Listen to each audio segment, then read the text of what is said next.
Caríssimos irmãos e irmãs, nós estamos nos aproximando da festa do Natal. Esse momento tão importante na vida do cristão e que às vezes passa um pouco despercebido.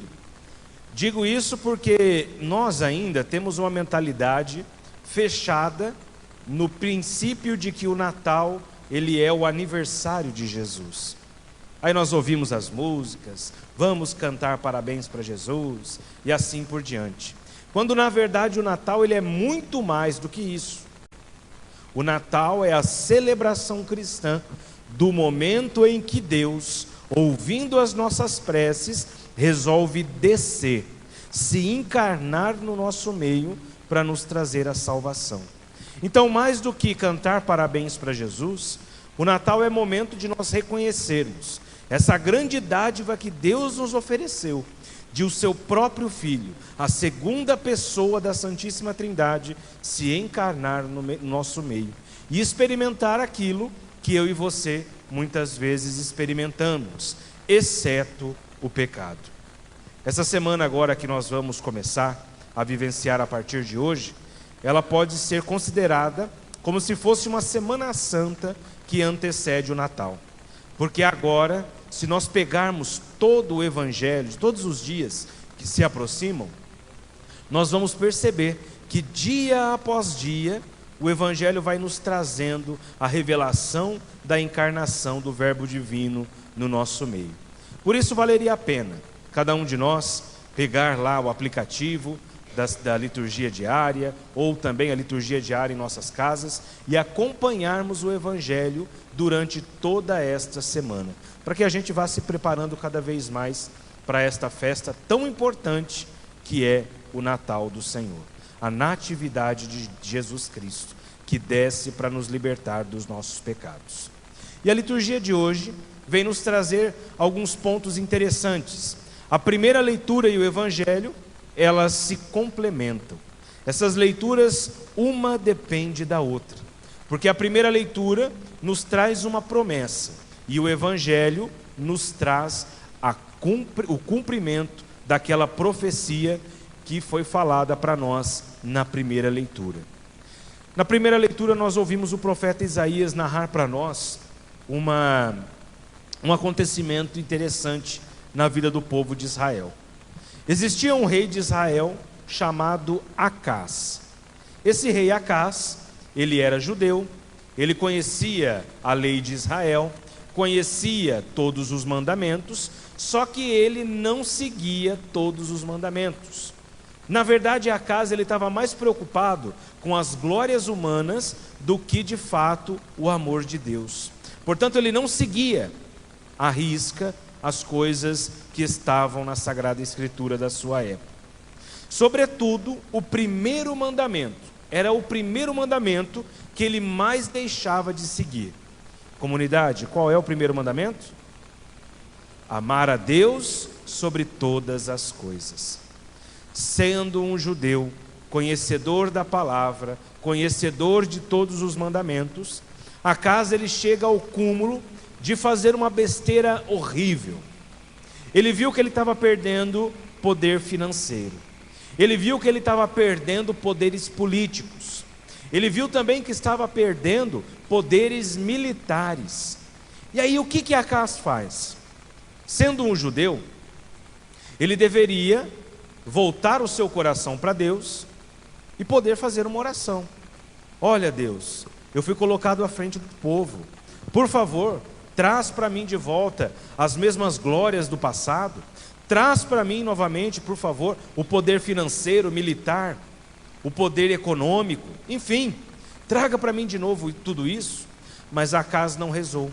Acás ele não falou com Deus.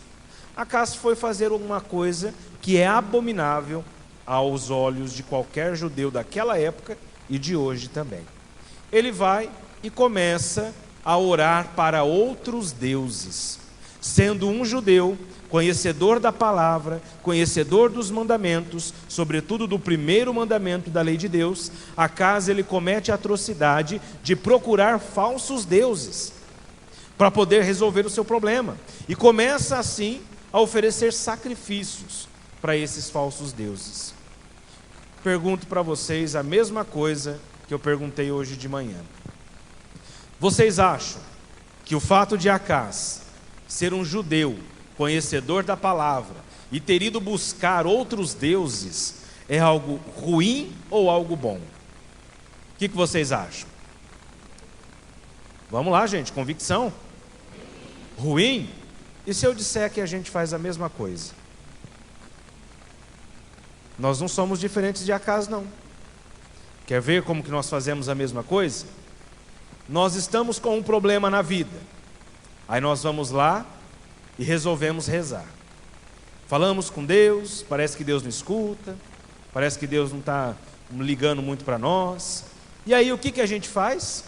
Vai procurar outros meios, vai procurar outros deuses lá fora, vai procurar religiões que não são cristãs, vai procurar outras denominações que não têm o mesmo entendimento do Evangelho que a nossa comunidade cristã católica, vai procurar tudo para resolver os problemas. Nós fazemos a mesma coisa que Acás. Acás pensou: vai que Deus não me escuta, então eu vou procurar alguma outra coisa. Ele vai lá e faz o quê? Pula a cerca, vai buscar outros deuses. Nós fazemos a mesma coisa. Não precisa levantar a mão para o padre. Mas quantos de nós, às vezes estamos passando por um problema lá na família, e fala assim: nossa, parece que está dando tudo errado. Ao invés de pegar o terço na mão, de dar valor à comunidade cristã católica que você participa, de vir à missa, de fazer novena, enfim, de poder se colocar na frente de Deus e fazer a sua oração, escolhem, na verdade, pegar um potinho de vidro, botar o sal grosso, algumas pimentas e um alho no meio. Vai que Deus não me escuta, né? Aí você vai na casa do cristão, que tem essas coisas em casa, você não vê uma cruz, você não vê uma imagem de Nossa Senhora. Como é que você quer ser ouvido? Você já trouxe para dentro de casa outros deuses. Isso não é próprio da nossa religião. Respeitamos aqueles que creem nisso, mas não é nossa, não é nosso. E aí a gente coloca dentro de casa. Olha, é para o mal olhado. Mas Deus não te basta, meu irmão? Deus não é o suficiente para poder te livrar de todos os perigos? Não, mas vai que ele dorme, né, Milton? Vai que ele esquece de olhar para mim. Então eu coloco ali aquele potinho com sal, com as pimentas e o alho no meio, porque vai que Deus dorme. Ou quando não andamos com amuletos no nosso pescoço, que não fazem parte da nossa fé. Mas uma cruz, meu Deus do céu, isso eu não uso. Veja como que o diabo trabalha na vida do cristão. Aquilo que é nosso, ele quer repelir. As coisas dos outros, ele quer trazer para dentro de casa. Ele faz isso para que a gente vá esquecendo do valor verdadeiro do Evangelho na nossa vida. É por isso que às vezes nós temos essas coisas. Se você, cristão católico, tem esses tipos de amuleto, jogue fora. Ai, padre, mas e se Deus não te basta, meu irmão? Você não crê que Ele é todo poderoso? Nós precisamos começar a olhar aquilo que de fato nós acreditamos, porque senão nós vamos fazer do mesmo jeito que Acás. Nós achamos horrível o que ele fez e nós fazemos a mesma coisa. Acás, ele é o protótipo perfeito do cristão católico do século 21. Eu acendo uma vela para Deus e a outra para o capeta, porque vai que Deus não me escuta. É isso que Acás fez, é isso que eu e você muitas vezes fazemos. Depois Acás ainda, ele comete uma outra atrocidade, pior de todas. Já que rezar para Deus, oferecer o sacrifício de animais não era o suficiente, ele vai para os outros deuses. E os outros deuses, as outras religiões que ele foi servir, pedia o sacrifício humano do seu único filho. Acás, ele concordou com isso. Olha que coisa. Acás, ele estava disposto a sacrificar o seu próprio filho em nome da sua riqueza, do seu poder. Novamente eu pergunto para vocês: isso é bom ou isso é ruim? Sim ou é o quê? ruim. E se eu disser que nós fazemos a mesma coisa?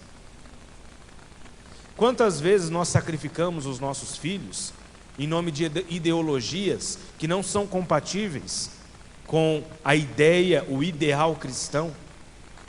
Quantas vezes nós deixamos os nossos filhos fazerem o que eles querem, em nome de uma falsa liberdade que o mundo propõe? Quantas vezes nós sacrificamos o nosso tempo com os nossos filhos para poder ficar no trabalho, para poder ficar na festa? Nós fazemos a mesma coisa, meus irmãos e minhas irmãs. Por isso que eu disse que Acaz, ele é o protótipo perfeito do cristão do século 21. Nós precisamos olhar para ele e sentir repulsa, mas começar a mudar a nossa vida também. Não adianta nada olhar para Acaz e falar: nossa, que absurdo, ele servindo falsos deuses e ter essas coisas em casa. Ai, que absurdo, Acaz querer sacrificar o próprio filho, e nós estamos sacrificando os nossos para tantas e tantas coisas que tem nesse mundo, e a gente não percebe. E esse sacrifício não envolve mais sangue, mas envolve razão e coração. Porque essas ideologias que são contrárias ao cristianismo entram pelo coração, passam pela razão e muitas vezes perverte o pensamento das pessoas. Nós precisamos começar a prestar atenção. E depois Isaías vem e fala para Acaz, aconselha Acaz: Acaz, larga a mão de ser besta. Primeira leitura está dizendo para você também: meu irmão, minha irmã, larga a mão de ser besta. Para de correr para os outros deuses e vai pedir para o nosso Deus.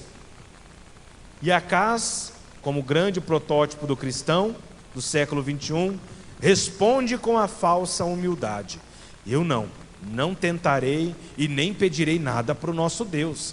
Longe de mim chegar perto dele. É as desculpas que nós damos. Ah, eu não vou na missa, eu não vou lá na novena, eu não vou rezar o terço em casa, porque tem aquele ditado que diz que quem reza muito, o santo desconfia. Nós começamos a dar muitas desculpas.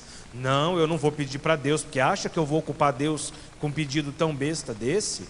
Não, eu resolvo aqui fazendo simpatia, eu resolvo aqui fazendo isso, aquilo.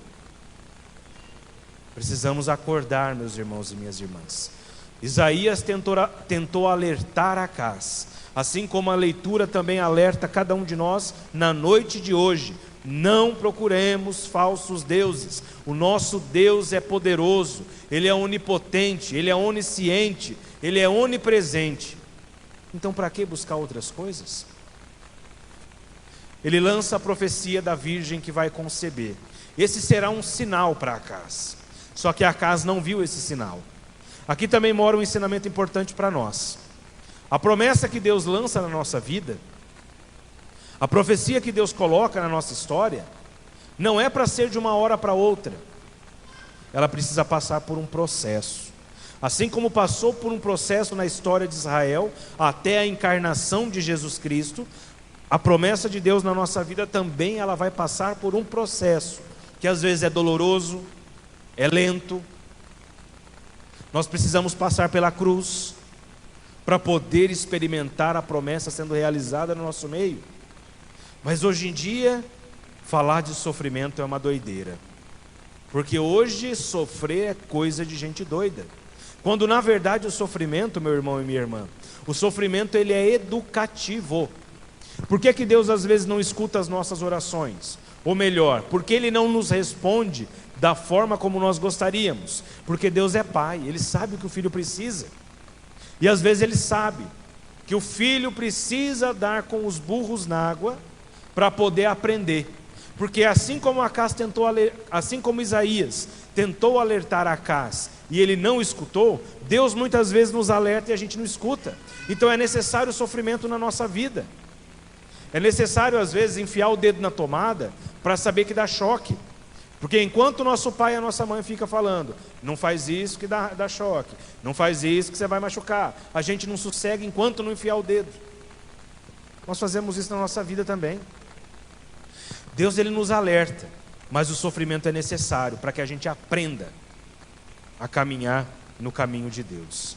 E para finalizar a nossa reflexão, o Evangelho vem trazer para nós a realização desta promessa.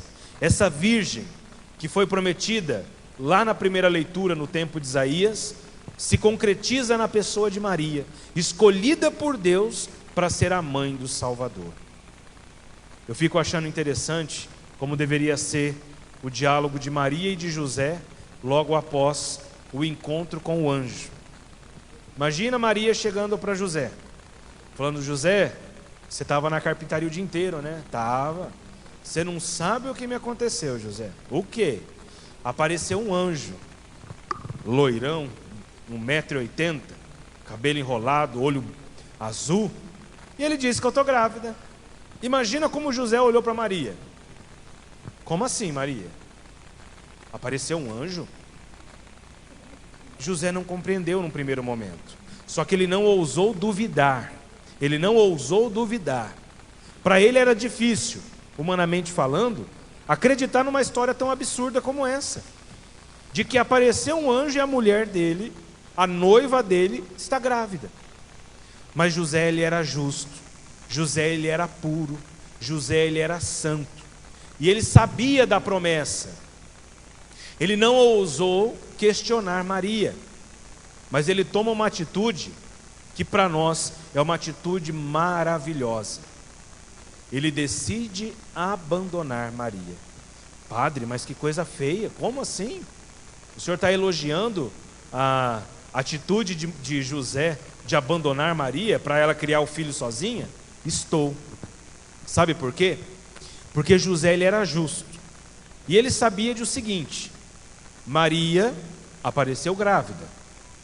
Ele sabia que não tinha sido ele, não ousou questionar, mas ele precisava compreender. Perante a lei judaica, José, sendo justo, ele deveria denunciar Maria. Era como se ele chegasse com Maria na frente dos doutores da lei e falasse assim: ó, apareceu grávida em casa, eu não tenho nada a ver com isso, e tchau. Era isso que José tinha que ter feito. E sabe o que aconteceria com Maria? Ela seria apedrejada em praça pública até a morte, porque ela teria cometido o adultério. Mas José, ele era tão justo, tão santo, e amava tanto Maria, que ele resolve abandoná-la, porque ele sabia que na hora que descobrissem que Maria estava grávida, e as mulheres aqui, todos nós sabemos que não dá para esconder uma gravidez, quando descobrissem que Maria estava grávida, José tendo fugido, a culpa cairia sobre José. Então quem iria morrer não era Maria, era José. Ele assume para si toda a culpa daquele acontecimento. E é por assumir a culpa, é por saber não questionar a obra de Deus na vida dele, que ele recebe essa revelação em sonho. E o anjo diz: não tenhas medo, José. Maria ficou grávida pela ação do Espírito Santo. Agora vai, assume a tua mulher, porque esse menino que vai nascer será Deus conosco, Emanuel. E tu lhe porás o nome de Jesus. E o que significa o nome de Jesus, meus irmãos e minhas irmãs? Deus salva. Portanto, Emanuel, Deus está no meio de nós. Jesus, Deus salva. E é exatamente isso que ele veio fazer: salvar a cada um de nós dos nossos pecados. Queridos irmãos e irmãs, neste último domingo do Advento, façamos a nossa vigilância constante, pois nós não sabemos o dia nem a hora que o Senhor vai voltar. Louvado seja nosso Senhor Jesus Cristo.